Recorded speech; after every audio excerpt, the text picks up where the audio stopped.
Hey guys, my name is Steph. It's been a while. If you're subscribed, thank you so much. If you're new here, I have been diagnosed with bipolar disorder type 1 with mixed episodes and psychotic features.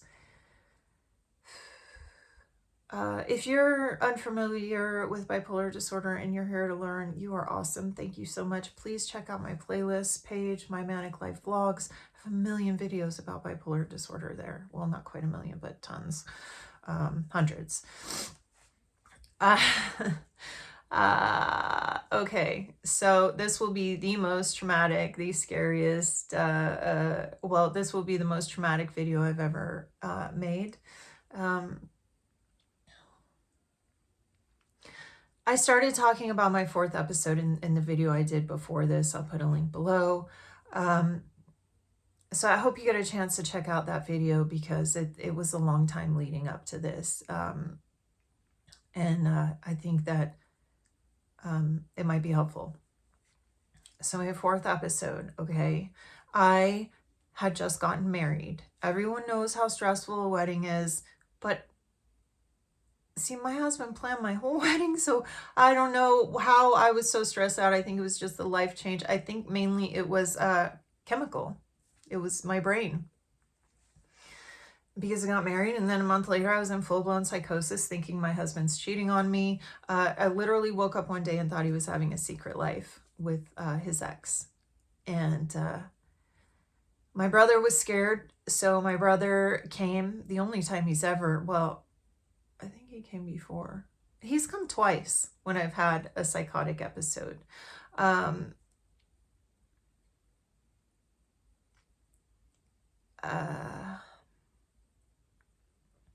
So my brother showed up and tried to help, which he couldn't because I was in full-blown psychosis. I was accusing people of, I was accusing my husband of cheating on me. I started getting so angry I was physically harming him, hitting him, and then I was accusing him of hitting me, and then I was calling the cops on him all the time. And so eventually the cops, because they kept coming over to our house, the cops said, if you don't get a restraining order on her, we're going to take you to jail next time. So he did. He got a restraining order, and I couldn't go back to the house. And I eventually went to my mom's house in San Diego. But this psychotic episode was the scariest and most damaging episode because I am a woman and I had no roof over my head. When I was in my first 3 psychotic episodes, I always had somewhere to go. Even though I may have wandered around and felt and behaved like a homeless person, I could eventually get to that place where there was a bed and I could rest my head. When you're a woman and you don't have a place like that to go, it's so scary, so scary. And you try to trust people, or you just stupidly trust people, and or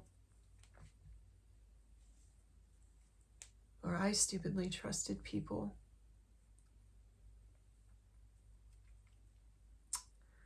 So my brother showed up. I was really angry at him because he's only come to LA when I was in a psychotic episode and trying to help. Other than that, I haven't seen much of him over the last 25 years because he has been in a relationship with alcohol.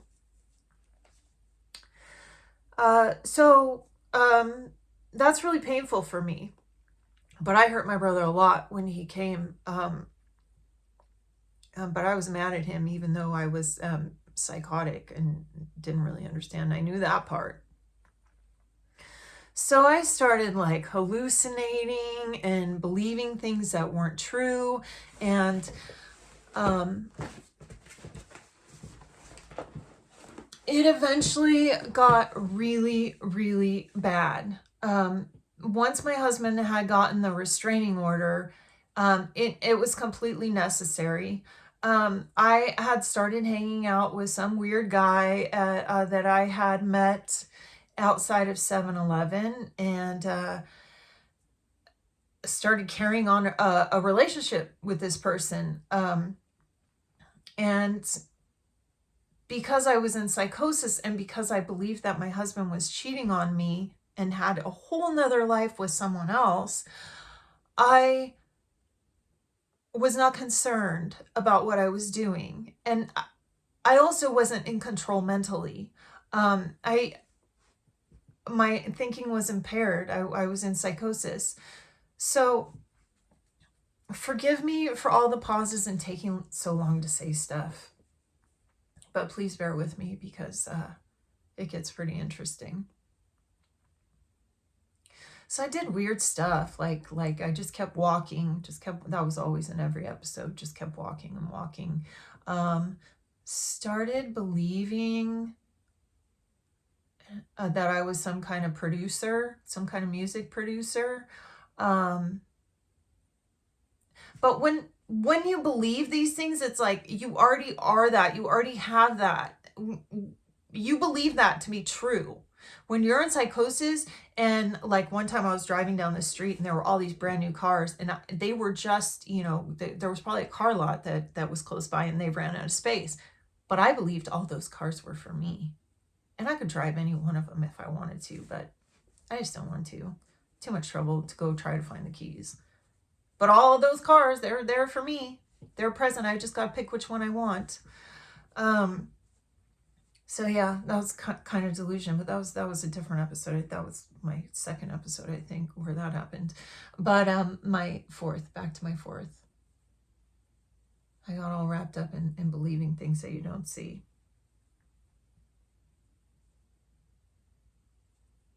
It's so hard to remember, and it's so hard to talk from memory about this, because my brain doesn't want to remember it. So I'll start telling you a story, and then my brain will be like, hell no, and then stop. And then I completely lose my thought. So I start being unfaithful to my husband. 80% of marriages with people who are bipolar, one or the other, end in divorce.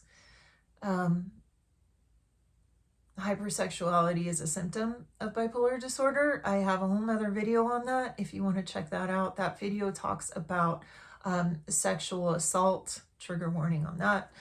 I'll put a link about that video below as well. I keep thinking of San Pedro, but I need to get to before that. So I drove to San Diego after disconnecting with this guy that I had been hanging around with. He used meth, so I did meth with him, but it really didn't matter whether I did meth or not, because my psychosis was already there. So when you see people and you think they're just on drugs, that's not always the case. They may be on drugs, but they may just be in psychosis, and they may be both. And it doesn't really affect you when you're already psychotic. But yeah, so I was doing that with him, and then so that extended the length of my psychosis. That's what it does. It extends the length of your psychosis because it keeps you up even longer. So eventually I disconnected from him somehow, and I drove to San Diego. Oh yeah, I took him to San Diego with me to my mother's house, who I had not spoken to in years. I had not spoken to in over a decade. I thought it would be a great idea just to drive down to San Diego and have an iced tea with her. So I called her up, and she said, well, why don't you come here? So I came there, took this guy, and then I had decided, I think I decided at this point I was going to cash out my retirement. So I cashed out my retirement. And during my whole episode, I blew $25,000 on just crap. On fancy hotel rooms, hotels that cost $300 a night, on shopping sprees for clothes, on just because shopping sprees is the symptom of bipolar disorder. And so I took out all that money, blew all that money, all of it. I know I didn't spend it on drugs. I spent it on crap, clothes, shoes. I would keep losing my things. I probably lost it. I probably lost so much money along the way. I would be walking and just black out. And so I go to my mom in San Diego, and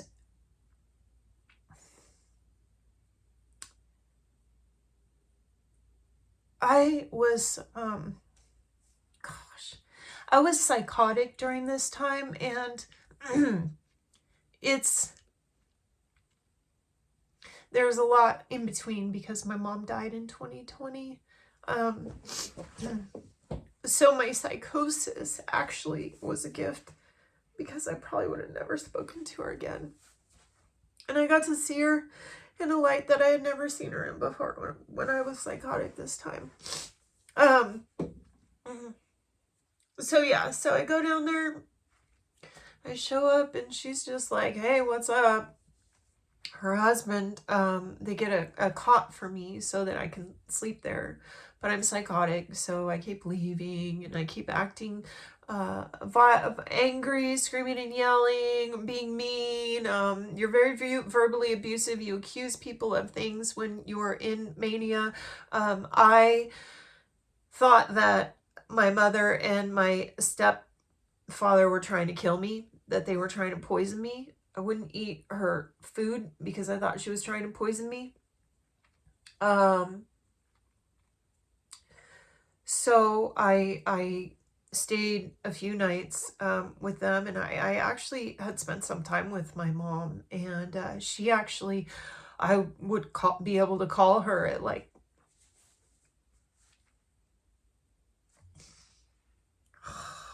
I'd be able to call her at like midnight, and she would come. God. Excuse me. I've tried to do this video like 6 times because I don't like editing, because then it's like inauthentic and it looks stupid. So, sorry.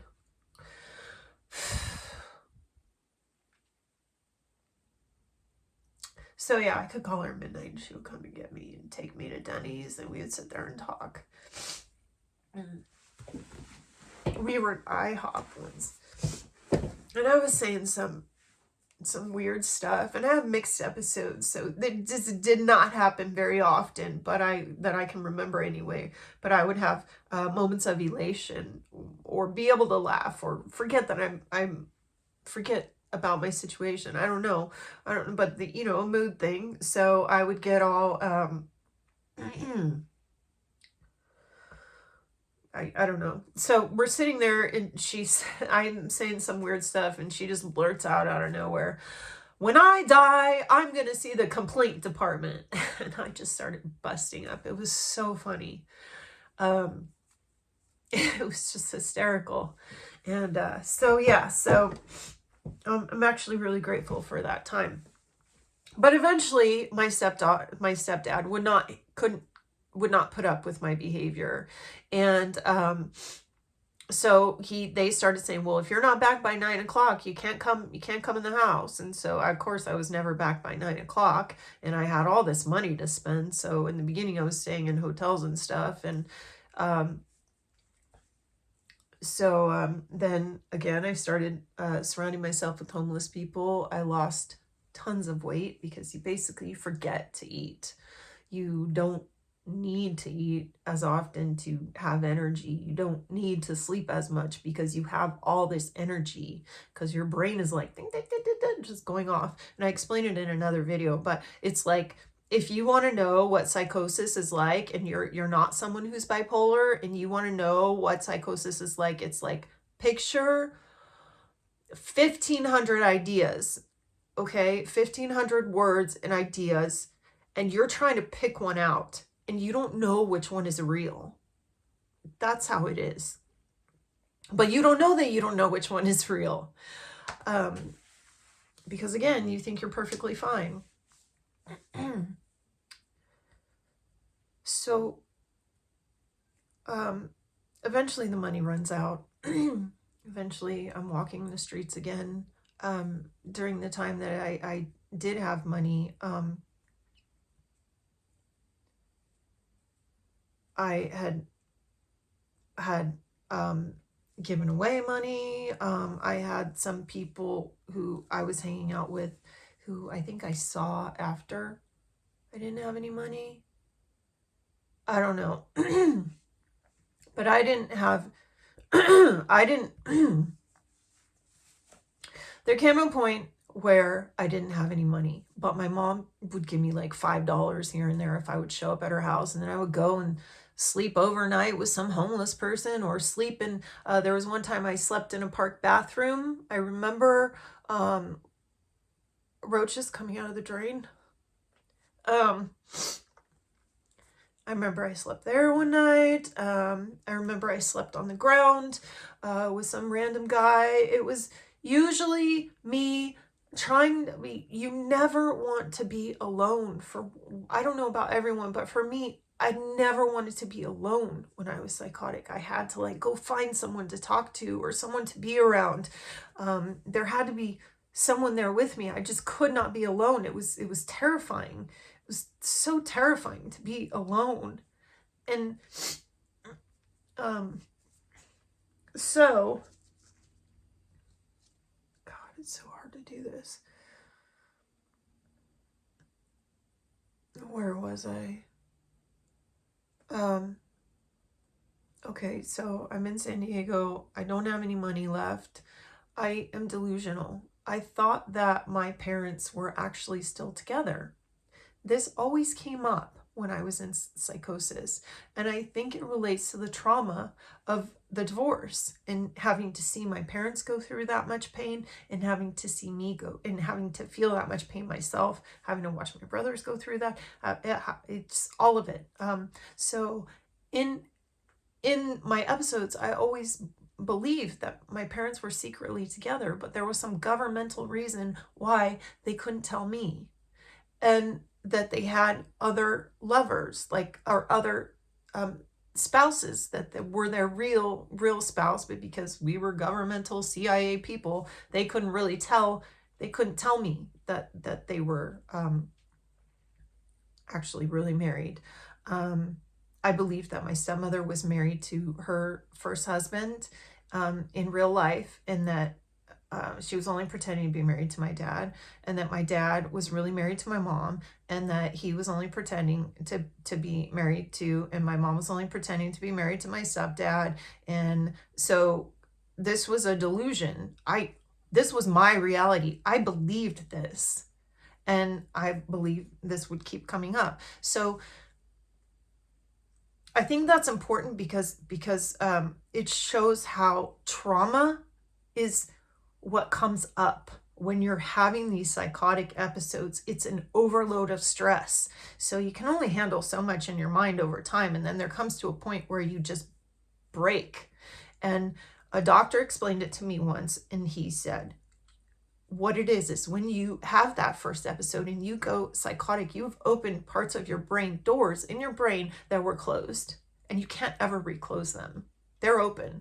You can't just close them.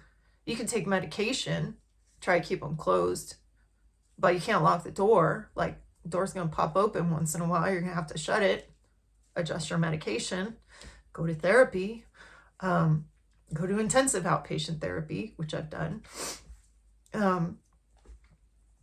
So because I believe that, and I thought that words meant different things because I was psychotic. My mother had some medication. She had tons of medication. She had a Xanax addiction, but she also had to take all these medications for her diabetes. And the only reason I know about her Xanax addiction is because I found out when I was in psychosis in my 20s. And and then it all kind of added up. So I found the pills, and the pills had this weird name on them. And so I thought, oh, my mom has to take these pills because she really loves my dad and she can't be with him. And though I got to take these pills.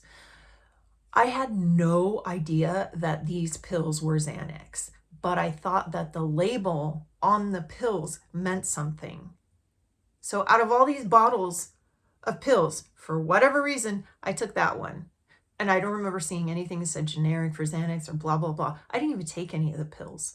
I remember I stole the pills. I put them in a like a Clorox container, you know, the one you take the little things, it's like a cylinder and you pull it.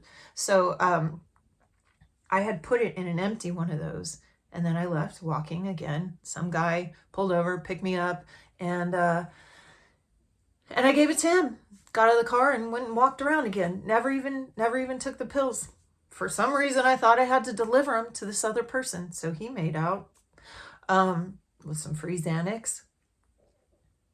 So yeah, so my mom lived in a pretty ghetto town. And I would just walk around that town. I kept going to 7-Eleven. 7-Eleven is always a place because they're open 24 hours. So it's always a place where you can go where there's light and there's people around so you feel somewhat safe. But after my mom wouldn't allow me in the house, after I took the pills, my stepdad said, "You're never coming in this house again. Never." He said, "You stole her pills." She flipped out and called my husband and was like, "Those pills are really hard to get. She took those pills." And, you know, she was really upset. And, you know, he's like, "Yeah, she called like a drug addict." And she was very angry. So you can tell that I have pain over that whole Xanax thing. So yeah, so he wouldn't let me back in the house, and I kept walking around. At this point, I had lost my car because I left my car somewhere. No, my car got stolen. God, there's so much stuff that happened. I just can't even tell you all the stuff that happened because so much of it happened. That's why in the beginning I started doing these videos 5 minutes at a time because I just couldn't handle it. Because I try to do it in chronological order and it never works because I don't even remember it in chronological order. But anyway, stepdad would not allow me back in the house. So I had nowhere to sleep. I don't know how long I did not have anywhere to sleep for, but that is when I started having to sleep on the street. And one time I called my mom from like a gas station in a town near San Diego, and she came and picked me up like she always did when I actually got a hold of her. And she, oh fuck.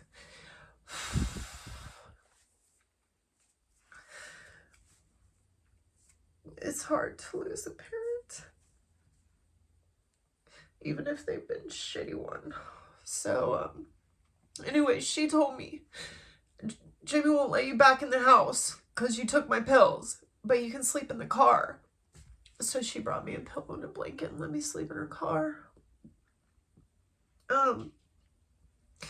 So yeah,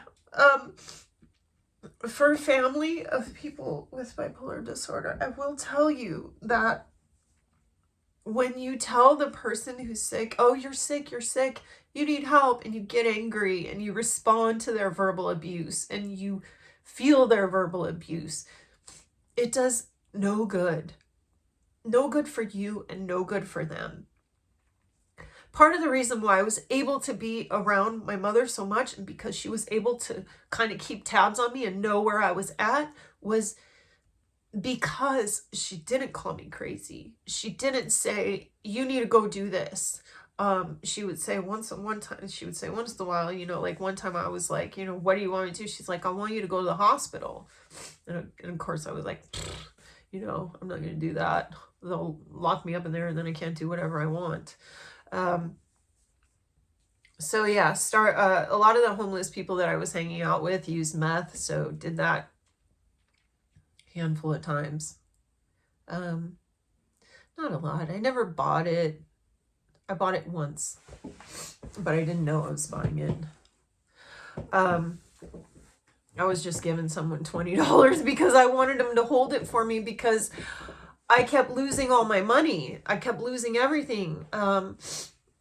So I'm wandering around Manic after Jimmy says you can't come in the house anymore. And I would just walk and say crazy things. And I got arrested on 5150 a few times and they took me to hospital, but then they released me. One time I was walking around and I was really tired and I wanted a shower, and some really nice man that seemed to have money that I met at the store, we got in a taxi and went to a hotel, and I was like, great, I can take a shower. So I take a shower with my bathing suit on because for some reason when I'm psychotic, there's certain things that I know and certain other things that I don't. It's just weird. It's so weird. It's so hard to explain. Anyway, long story short, this guy takes me, we go back to the hotel room, take a shower with my bathing suit on, come out, and he's fully naked. And I get scared and yell at him, and he tries to stop me from running out the door. But I get out the door after he socked me in the face, and then the police show up. Because they think that I did something because I'm screaming and this guy's just hiding quietly in his room, and I don't even remember what room it is because I can't think straight. So here comes all the cops, and they stand there for a while talking to me, and then they let me go about my business. I was clearly a danger to myself and others, but they let me go about my business and walk away. My business, walking around, saying crazy things and doing weird things.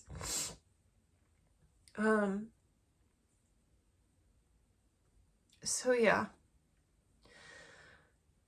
So I continued to do weird things and I continued to believe weird things, and I guess do weird things too because I don't remember what they were, but I know I would call my parents and be verbally abusive. I know that they didn't know what to do. I know that they feared for my life. I know that they experienced a lot of pain. And it's hard for them to forgive me. It's hard for them to understand that it's a sickness. It's not something I did on purpose. It's not something I had any control of. It's not something that I am proud of. It's not something that I would ever wish on anyone. And I know I hurt them, but they need to remember that it also happened to me. And it happened to me. And there's a lot of shit that you don't know that happened to me. A lot. Fuck, dude. I'm so sorry, you guys. I just really want, I feel like this is, important for people who have loved ones who have bipolar disorder, and they don't understand just how dangerous it is, and just how scary it is, and just how painful it is for us. They sometimes can only see and be angry about the things that you've said and how disruptive you are to the family, how you've hurt your siblings, how you screwed up again. And I lost everything every time I had an episode. In this episode, I lost every single belonging that I have. Every single one. Every single one. The only thing that I had left of possessions when I got out was my husband. I guess he was able to save these pictures of my grandparents, these black and whites of my grandparents. So I still have those. Was the other thing that I was able to keep was my I wore a tiara when I got married. I'm not a veil person. Anyway, back to, let me let that go.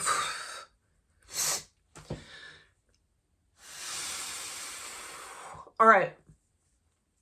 Okay.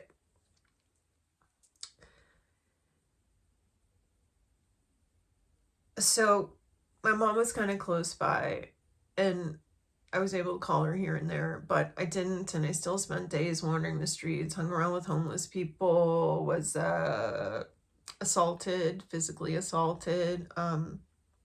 Luckily, I pretty much bolted out of the hotel when when I saw that this man was the way he was. And luckily, I had manic strength, because you do have much more physical strength when you are in psychosis for some reason. I don't know. So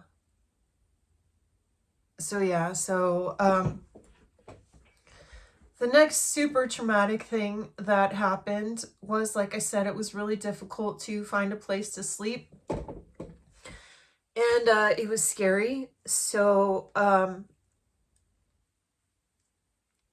there was one time I was in downtown. I don't even know where it was. It could have been Long Beach. It could have been downtown LA. It could have been downtown San Diego. I have no clue. I think that it was Long Beach, but I don't know. Because I was in a lot of these different places, wandering, taking the train, the trolley. No, not the trolley. What do they call it? The metro. The metro is what they call it here. So I was taking the metro back and forth, and I remember this day. I don't remember the whole day, but I remember walking in Mission Valley, which is a part of San Diego, by the mall. And I remember walking, and I remember I saw a real estate office. So I went in there and started telling him some crazy stuff. I don't know what it was. I was probably telling him about another real estate agent I know and how they're going to give me a job or some crap like that. Who knows? I don't know. But I know I went in there and I was saying stuff rooted in psychosis. So I remember that. Then I remember I have a scene, like a picture in my head, where I'm way on the other end of the mall and I'm talking to some guy on a bike, but he doesn't really want to talk to me for whatever reason. I probably said some, I don't know, who knows? Maybe he was sane. The next thing I remember is being pushed down. And it turned out that I had blacked out while walking. And so I'm on the ground and I feel a set of tires go over my back, flat on my face. And I remember thinking, why aren't they stopping? Somebody's running over me. And then I felt the second set of wheels go over me. And I was so psychotic that I think I probably had a concussion and passed out for a minute, because I literally had just been flattened by a car. And I think the only reason why I survived is because I was so skinny at the time, because I was forgetting to eat, that I probably fit somewhat underneath the car. I have some scars on my back, but not that bad. So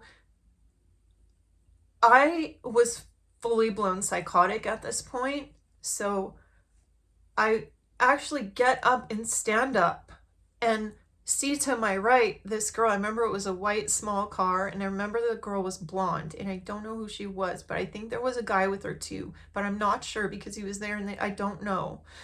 But I remember running up to the car and being like, you better take me to the hospital right now. You just ran over me with your car. And the next thing I remember is being in the back seat. And then after that, I remember being in a hospital on my back, like with stuff around me. I don't know what it was, like, so I couldn't really move, and they wouldn't let me eat. And they said that they had to do surgery. And I said, no, you're not doing surgery, because I thought all the doctors and nurses were actors. I was delusional. Everything that I believed was not true. Probably 99% of the stuff that was in my head was false. So I thought they were actors. I said, no, you're not going to do that. I'm not giving you, give me a burrito. I want a burrito. And they wouldn't let me eat because I had a lacerated spleen. And if your spleen ruptures, you could die of internal bleeding. So I was in ICU for 4 days, and they were just like waiting to do surgery. somehow my spleen healed, and I didn't need the surgery after all. I had from the accident a broken arm.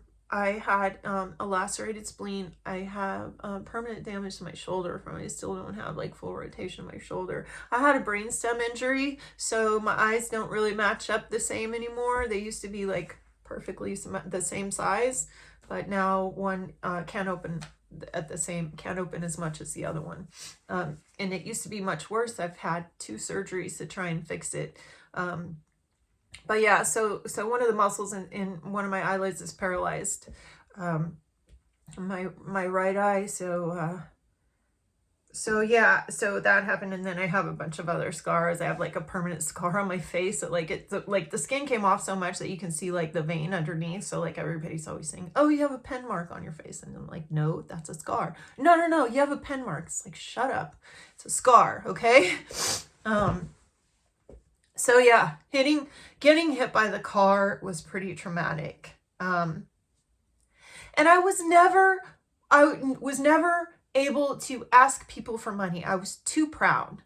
Because I have a college degree, and why would I ever need to ask anyone for money? Especially because in actual reality, I'm rich. I just don't know how to get a hold of my money.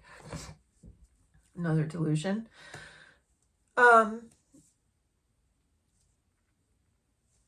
So the car. So 4 days in ICU. And then they had me on Norcos. So I was in after they moved me to like regular, and I guess my husband said that the nurses and doctors were celebrating when they moved me out of ICU because I was being so verbally abusive and cruel to them. So I was in the hospital for another 5 days, 9 days total. And they kept giving me Norcos, so I was sleeping quite a bit. So if I had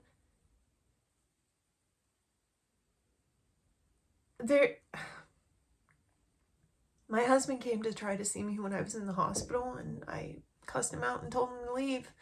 He had to deal with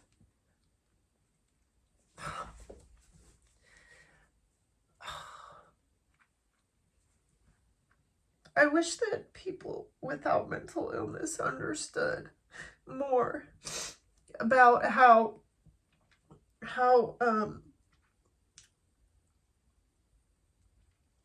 I don't know, I just wish they understood more.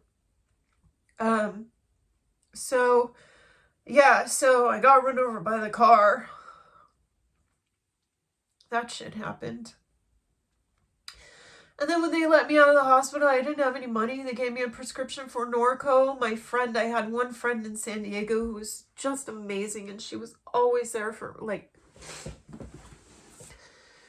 she tried to help me anytime that she could get a hold of me or I got a hold of her. She tried to help, and it was very frustrating for her watching me go through that too.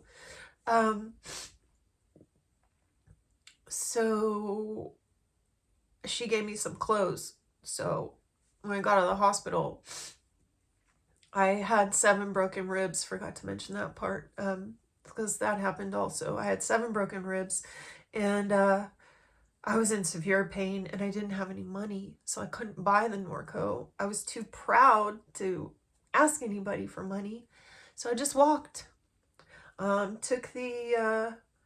Took the metro trolley, whatever it's called, for free downtown, and made it to Tent City, where all the homeless people hang out. Don't know how I ended up there, but slept on the street, on the cement, on my back, in severe pain from the broken ribs.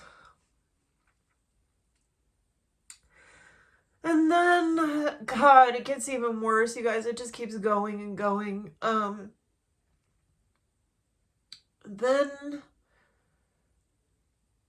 after being hit by the car, and you know how proud I am, I decided that my husband had to pay. He had to get me an apartment. He had to pay for me because he kicked me out, and we're married and this is all his fault and he did it all and yeah. So somehow I made it from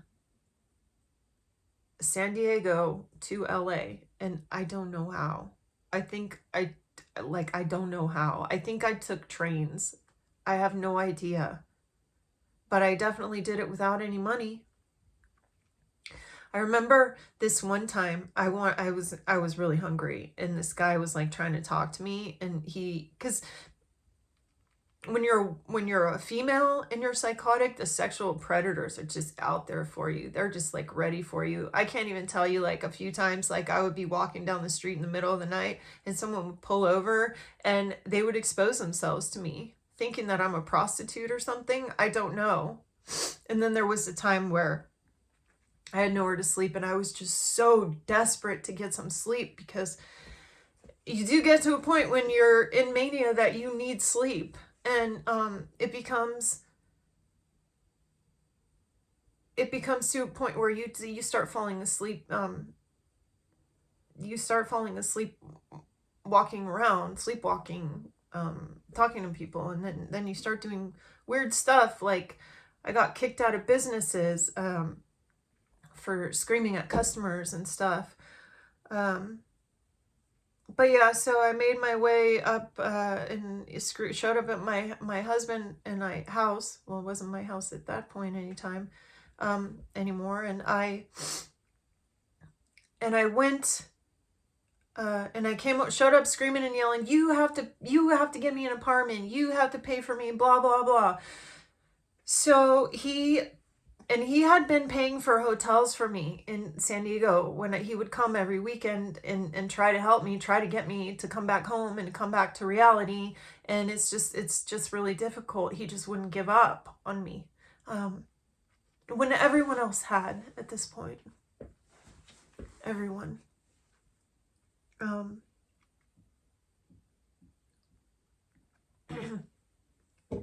But he was there. So, he gets me an apartment in San Pedro after he had gotten me a hotel. He called my parents and said, you should probably come here, because if not, you'll never see her again. She's probably going to be dead soon, because I can't seem to get her. It had been 8 months at that point since 8 months. It had been 8 months at that point that I was wandering the street. No, because I went manic right after the wedding around Thanksgiving. So whatever, from Thanksgiving to mid-July. I guess, because mid-July was when the car ran me over. So anyway, so he gets me an apartment in San Pedro. I'm walking around and walking all the time, letting drug users and homeless people into my apartment. All of my belongings were like gone. Part of the problem is I would take everything with me. Like, I would take like a bag of clothes with me to wherever I was going, and then I would black out and black out and like, I don't know, set my stuff down and end up all of a sudden I don't have my stuff. One time I was in San Diego in this place called Old Town, and this was in that psychotic episode, and I woke up face down on the ground, and I had been walking around. I was so tired. I even went to this hotel and I was like, can I stay here? I'll do work for you. And the guy's like, no, you got to get out of here.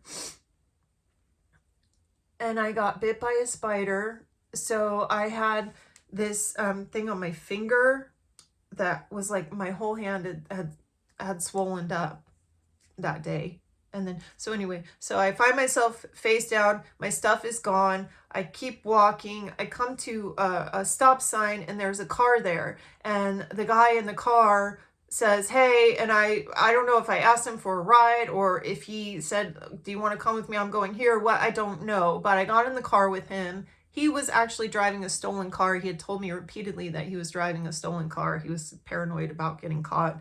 And that night I was of course I was to the point where I was so tired that that I don't remember anything really. I think I probably fell asleep, but I do remember being in the car, and then them shoveling, him and another guy shoveling this chick in the car who they said she was ODing on heroin.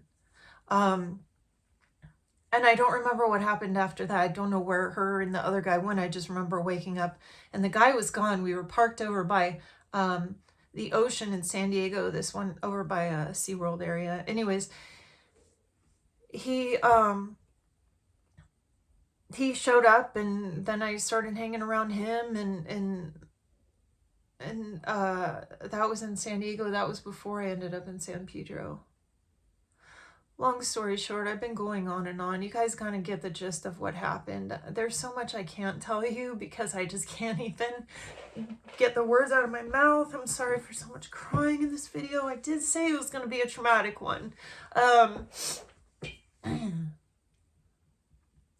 To those of you that went through something similar, you can get better. You can find a medication that'll work one day. You can make it so it doesn't have to happen again. Or you can make it so that the chances of it happening are only 10% versus 100%. If you take medication, you can find something that works. So yeah, it doesn't have to be like that. And if you're someone that has been dealing, or if you're someone that has been suffering with a loved one who's suffering with this illness, take care of yourself.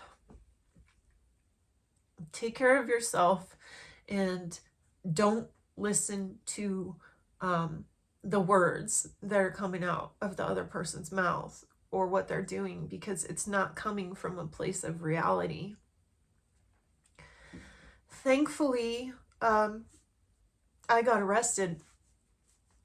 Eventually, I got arrested. I got thrown in jail for a felony. I walked into someone's house, and I got thrown in jail, and they forced me to take medication. And 3 months I was in jail, and after 3 months I'm out facing felony charges. I take a plea deal. I'm on probation for 3 years. And yesterday I was going through the paperwork in my medical files to apply for an expungement. And I'd never read the my medical records from Del Amo, the hospital. And so in 2015 of December, I was admitted to Del Amo Hospital, and they had to release me per the court a few months later. And then 7 months later is when I was run over by the car. So you see the danger of the community not knowing about bipolar disorder, family not knowing about bipolar disorder, you yourself not knowing about bipolar, and now you know what it's like to spend your life unmedicated. Because I did not get medication until 6 years ago, and I haven't had a psychotic episode yet, and I can guarantee you that if it wasn't for my Lamictal, my psychiatrist, my counselor, my husband, my animals, I would 1,000,000% have been back in hell, in psychosis, and hurting my family and hurting myself, and being sexually assaulted, and being lost and hungry and scared. It didn't have to happen. But yeah, I hope this has been able to help you guys. If you've been through something similar, please comment below.